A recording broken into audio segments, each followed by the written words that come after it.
रैदास जी जाति के मोची थे, जूता सिलते थे। उनके पास एक चमड़े का, क्योंकि जूता सिलना मतलब उनके पास चमड़े का काम था,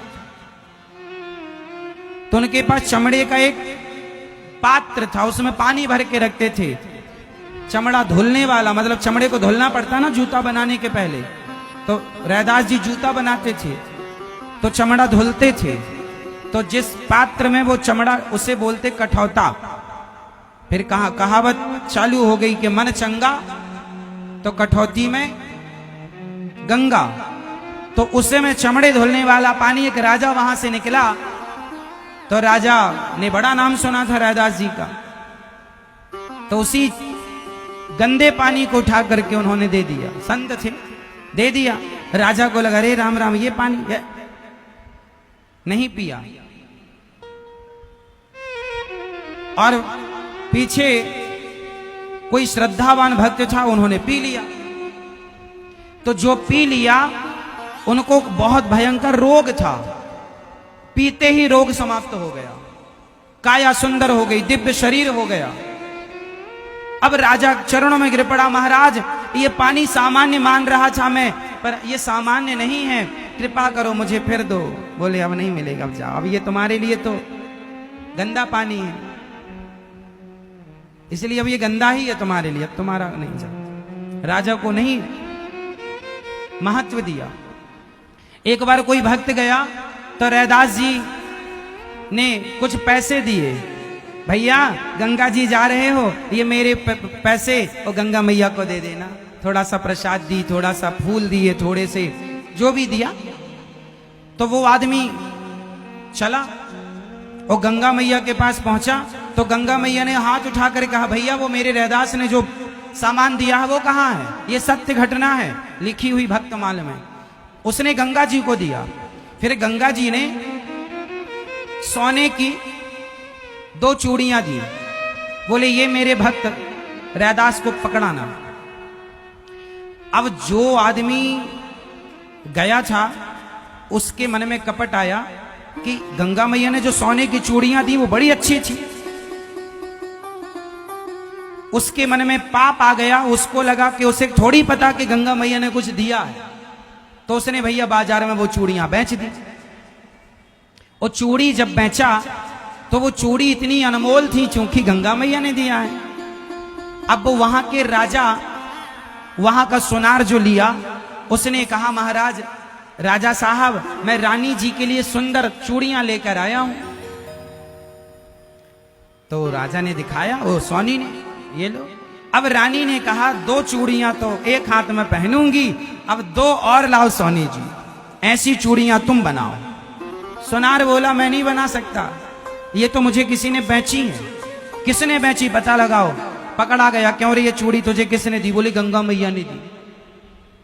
बोली गंगा मैया ने क्यों दी? बोले ये क्षमा करो, ये दी तो गई थी रैदास जी के लिए, पर मैंने रैदास जी को नहीं दी, मैं बेच दिया। अब रैदास जी को इन्होंने कह दिया कि गंगा मैया को मैंने दे दिया। रैदास जी को इन्होंने बताया ही नहीं कि आपके लिए भी उन्होंने कुछ दिया है, नहीं बताया।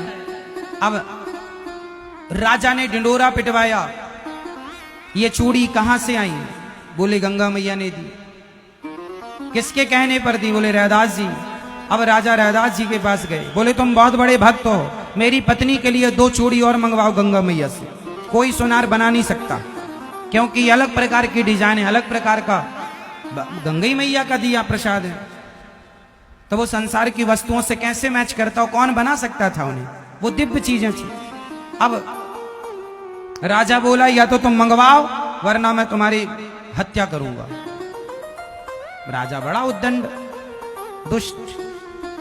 अब रैदास जी बोले भैया मार दो और क्या करोगे, लेकिन मैं अपनी मैया को परेशान नहीं कर सकता। मैं कोई मांगने बैठा हूं? कोई व्यापारी हूं? वो तो मैया ने अपनी श्रद्धा से दे दी तो दे दी, मैं कोई मांगता छोड़ी हूं, मैं करता क्या इन चीजों का?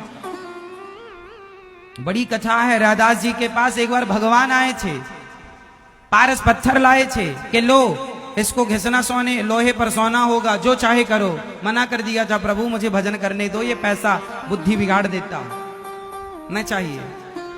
अब भैया राजा जिद्दी, बोले फांसी पर लटकाएंगे आपको।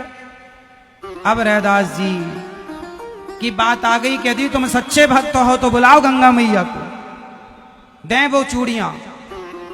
लो भैया। तब रैदास जी ने गंगा मैया को पुकारा, हे मां, ये मुझे मार दें इसका गम नहीं है, लेकिन आज ये मेरी भक्ति पर आंच आ गई कि आप भक्त हो या ऐसे ही हो। तब उसके जो कठौता था जिसमें गंदा पानी भरा रहता था, सबके देखते उसमें गंगा मैया का हाथ प्रकट हुआ और फिर वैसी की वैसी 2 चूड़ी लेकर के गंगा मैया आई। और लेकर आई तो सही, दर्शन सबने किया और फिर सबने दर्शन कर लिया और गंगा मैया का हाथ सबके देखते देखते अदृश्य अंतर्धान हो गया। राजा चरणों में गिर पड़ा और तब से कहावत चालू हो गई कि मन चंगा तो कठौती में, तो पहली बार कठौती में गंगा श्री रैदास जी ने प्रकट की थी। तो रैदास जी मोची थे, लेकिन बड़े बड़े संत उनके घर में कढ़ी चावल खाने आते थे उनकी पत्नी के हाथ का। भगवान स्वयं आते थे कढ़ी चावल खाने, उनके यहां लंगर चलता था। बाद में भगवान ने आदेश दिया, रैदास मेरी आज्ञा है कि तुम्हें मैं धन देता हूं, तुम उसका सदुपयोग करो। तो उनके जो शालिग्राम भगवान थे, तो वहां पर रोज उन्हें 8 स्वर्ण मुद्राएं मिला करती थी, भगवान दिया करते थे रैदास जी को, और कहा था कि इससे तुम समाज की सेवा करो। तो वो अखंड लंगर चलाते थे, भंडारा, जैसे गौरी गोपाल जी का भंडारा चलता है ना। आपको क्या लगता है ये सामान्य बातें हैं? हमारे ऋषि मुनि इस पद्धति को जीते रहे, ये कार्य करते रहे हैं। अन्य क्षेत्र संत लोग चलाते रहते थे जिसके पास सामर्थ्य थी, रैदास जी चलाते थे। और रैदास जी के यहाँ कोई आए सबको पेट भर वो, और इतना सब था और फिर भी वो कुटिया में जूता सिला करते थे, कर्म नहीं छोड़ा, अपना जूता सिलते, जो मिल जाए उसी से साधु सेवा करें। और जो 8 स्वर्ण मुद्राएं उन्हें रोज मिलती थी, अब 8 स्वर्ण मुद्राएं बहुत होती हैं, तो उससे जो भी उन्हें मिलता वो रोज बेचकर और उससे दाल चावल सब्जी रोटी खरीद कर और संतों को बंटवा। 1 रुपए बचाते नहीं थे, जो आए पूरा खाओ, आज खाओ कल फिर ठाकुर देगा। तो शालिग्राम उनके भगवान उन्हें रोज दिया करते थे। तो ये श्री रैदास जी जाति के मोची थे, लेकिन श्रेष्ठ थे।